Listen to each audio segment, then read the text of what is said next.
Have you ever sat in a crowded room, every voice buzzing with certainty, every hand raised for a vote, and wondered, does any of it actually make a difference? Or is it all a theater, purpose-built to keep us docile, believing in our own agency, while invisible hands re-script the play night after night? This is not about governments, or elections, or great men vying for a slice of history. It is about the ancient, primal hunger for control that gnaws at us from the moment we realize we are small, breakable creatures in a careless world. What if the deepest lie we tell ourselves has nothing to do with politics, but with the stories we need to survive? The illusion that we hold the reins, when in truth, we are only allowed the semblance of choice, because that is what keeps us sane. Let's look deeper. The true psychological problem isn't political deception. It's self-deception. Our minds are built for survival, not for truth. When faced with overwhelming complexity, we clutch for control, like a drowning man grabbing for debris. I can choose. My voice matters. I shape my fate. These are not statements of fact. They are mantras of self-preservation, whispered in the dark corners of consciousness when the world feels hostile and random. Because to admit powerlessness is to taste existential terror, the primal fear that nothing we do actually matters. But here's the twist. We don't just fall for the illusion, we crave it, like a drug. We wrap ourselves in the comfort of decisions, rituals, and identities that seem to place us in the driver's seat. Voting, picking brands, customizing social media profiles. These are placebo pills for our anxiety. They soothe us. They make us feel responsible, involved, alive. The alternative, a void of meaning and agency, is too psychologically costly to bear. Why do we need this fiction so badly? From childhood, we are conditioned to believe in consequences and choice. Good behavior earns rewards. Rebellion brings punishment. We internalize this model and bring it to adulthood, believing that if we follow the rules and play the game, we'll be rewarded with significance. Authority figures and institutions reinforce this myth with just enough feedback to maintain the illusion. A rigged game still requires the loyalty of the players. So long as we still believe we matter, the system remains unchallenged. It's psychological homeostasis, the careful management of perception to prevent existential breakdown. But there's a shadow here, one we rarely speak of. The same illusion that keeps us obedient also keeps us alienated, divided, and shamefully complicit. Deep down, in the moments of quiet honesty, we feel the gap between marketed autonomy and our actual impotence. We sense the script, the manipulation, and it breeds a covert anger, a slow, burning resentment against those who seem to wield real power, or worse, against ourselves for playing along.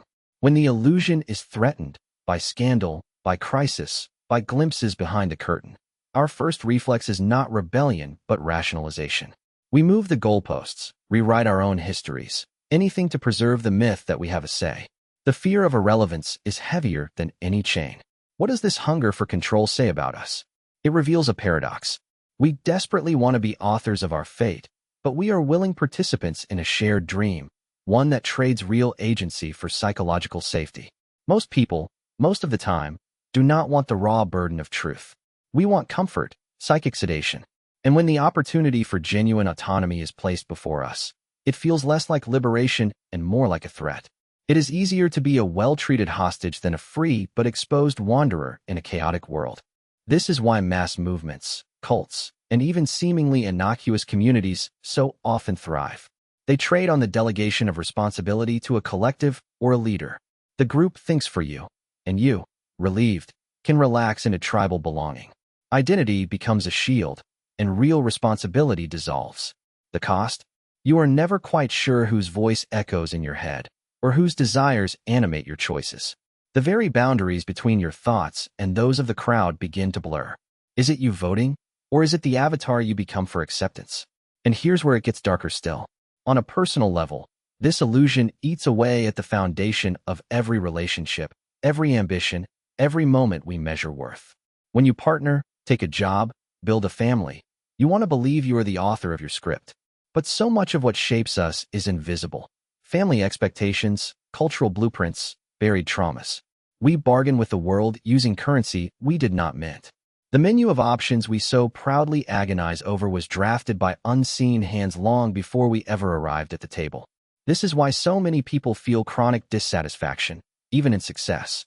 The restlessness you can't name, The sense that no victory quite tastes like it should betrays the hidden bargain we accept. To feel safe, we surrender the more dangerous possibility of being truly free. Psychologically, we are built for comfort more than for truth. The system survives because most of us, given the unfiltered reality of powerlessness, would rather not see it. We would rather chase small wins and dress up ritual as revolution than stare into the abyss of uncertainty. Let's push this one level darker, beyond systems and society, into the secret chambers of the self. What happens when you do see the strings? Some rebel in rage, others spiral into depression or nihilism. But the deepest response is subtler: cynicism, a chronic emotional withdrawal from engagement, a quiet refusal to risk vulnerability because the outcome feels fixed.